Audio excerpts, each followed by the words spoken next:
Hello दोस्तों, कैसे हैं आप सब। आज ये वीडियो शुरू करने से पहले आप लोगों से छोटी सी गुजारिश है कि हमारे व्यूअर्स को बढ़ाएं, सब्सक्राइबर्स को बढ़ाएं, ताकि और भी शानदार वीडियो बनाने में मुझे मोटिवेशन मिल सके। धन्यवाद टाइम देने के लिए।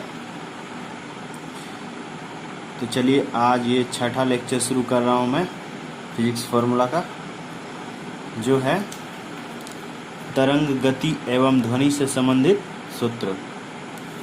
तो चलिए शुरू करते हैं। तो पहला सूत्र क्या है? T is equal to 1/v। T is equal to 1/v, जहाँ T को क्या कहते हैं? आवर्तकाल। V को कहते हैं आवृत्ति। अर्थात आवर्तकाल क्या होता है? आवृत्ति का व्युत्क्रम होता है। यहाँ से एक फॉर्मूला और निकल के आता है, T into V is equal to 1। अर्थात आवर्तकाल और आवृत्ति का गुणनफल कितना होता है? हमेशा यूनिट होता है, अर्थात 1 होता है। तो चलिए दूसरा फॉर्मूला देखते हैं।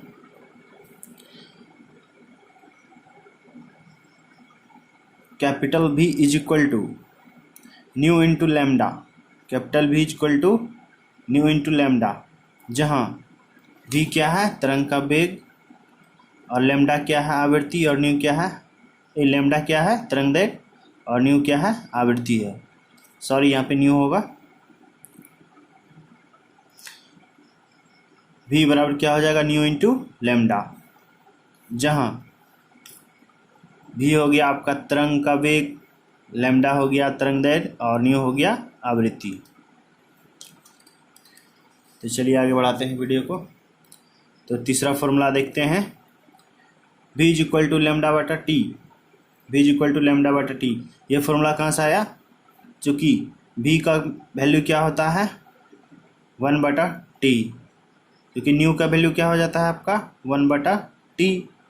तो इसीलिए इस न्यू के जगह क्या बैठा दिया गया है? 1/t। तो आपका फॉर्मूला क्या हो गया? V बराबर लैम्डा बटा टी, जहाँ टी आवर्तकाल, लैम्डा तरंग दैर्घ्य, और V हो गया तरंग का वेग हो गया। तो चलिए चौथा फॉर्मूला देखते हैं। Small t is equal to क्या हो जाएगा? 2d/v। Small t is equal to 2d/v, जहाँ d हो गया आपका ध्वनि स्रोत से अवरोध की दूरी, ध्वनि स्रोत से अवरोध की दूरी, और v हो गया ध्वनि का वेग, और t हो गया प्रतिध्वनि सुनाई पड़ने का समय, प्रतिध्वनि सुनाई पड़ने का समय। तो चलिए फॉर्मूला हो गया, इतना ही फॉर्मूला काफ़ी है, जो कि हर एग्जाम में अक्सर इन्हीं से क्वेश्चन आते हैं, तरंग गति एवं ध्वनि से, ध्वनि चैप्टर से। चलिए अब कुछ महत्वपूर्ण फैक्ट देख लेते हैं। तो चलिए पहला फैक्ट है आप लोगों का, पहला फैक्ट है मनुष्य 20 हर्ट्ज से 20,000 हर्ट्ज तक की आवृत्ति वाली ध्वनि तरंगों को सुन सकता है, जिसे श्रव्य तरंगे कहते हैं। अर्थात 20 हर्ट्ज से 20,000 हर्ट्ज तक की आवृत्ति वाली तरंगों को क्या कहते हैं? श्रव्य तरंगे कहते हैं, जिसे मनुष्य सुन सकता है। तो चलिए दूसरा फैक्ट देखते हैं क्या है। ध्वनि तीव्रता की माप डेसिबल में की जाती है। ध्वनि तीव्रता की माप किस में की जाती है? डेसिबल में की जाती है। तो ध्वनि तीव्रता मापने की इकाई क्या है? डेसिबल। तो चलिए तीसरा फैक्ट देखते हैं। हवा में नमी की उपस्थिति ध्वनि के वेग को बढ़ाती है। हवा में यदि नमी होती है तो ध्वनि का वेग क्या होता है? बढ़ जाता है। तो चलिए अगला फैक्ट देख लेते हैं। अगला फैक्ट है तापमान बढ़ने से ध्वनि के वेग और तरंगदैर्घ्य का मान बढ़ता है। तापमान बढ़ने से क्या होता है? ध्वनि का वेग और तरंगदैर्घ्य, ध्वनि का वेग और तरंगदैर्घ्य क्या होता है? बढ़ जाता है। तो चलिए पांचवा फैक्ट देख लेते हैं। माध्यम का घनत्व बढ़ने से ध्वनि का वेग और तरंगदैर्घ्य का मान घटता है। माध्यम का यदि घनत्व बढ़ जाएगा तो ध्वनि का वेग और तरंगदैर्घ्य का मान क्या होगा? घट जाएगा। अक्सर एग्जाम में आते रहते हैं, इन्हीं से क्वेश्चंस आते हैं। तो चलिए छठा फैक्ट देख लेते हैं। माध्यम बदलने पर ध्वनि के वेग और तरंग लंबाई का मान बदलता है परंतु आवृत्ति क्या होती है वो प्रभावित रहती है। ये मोस्ट इम्पॉर्टेंट है, ये VVI है जो कि इससे क्वेश्चन आते रहते हैं।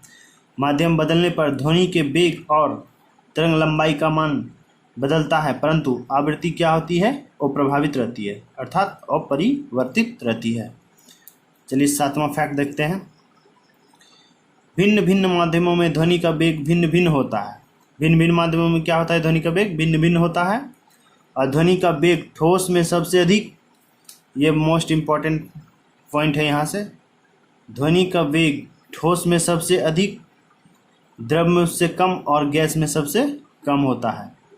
एक क्वेश्चन अक्सर ये आते हैं कि ध्वनि का वेग सबसे अधिक किस में होता है, तो इस्पात में। इस्पात में ये ठोस ऐसा पदार्थ है जिसमें कि इस्पात एक ठोस पदार्थ है जिसमें कि ध्वनि का वेग सबसे अधिक होता है। ये मोस्ट इम्पॉर्टेंट है पॉइंट है। तो चलिए 8वां पॉइंट देख लेते हैं। एक दोलन पूरा करने में लगा समय क्या कहलाता है, आवर्तकाल कहलाता है। एक दोलन पूरा करने में समय को क्या कहते हैं, आवर्तकाल। चलिए 9वां फैक्ट देख लेते हैं। आवृत्ति और आवर्तकाल का गुणनफल क्या होता है, इकाई होता है। अर्थात आवर्तकाल हो गया आपका T और आवृत्ति हो गया न्यू, इसका वैल्यू क्या होता है 1, जैसा मैंने ऊपर फॉर्मूला में बताया। ये भी इम्पोर्टेंट है। ये भी VVI हैं। जो आवृत्ति का मात्रक क्या होता है, हर्ट्ज होता है। आवृत्ति का मात्रक क्या होता है, हर्ट्ज होता है। तो चलिए दोस्तों, ये वीडियो आप लोगों को कैसा लगा हो, लाइक कीजिए, सब्सक्राइब कीजिए और इसे ज़्यादा से ज़्यादा शेयर कीजिए। धन्यवाद।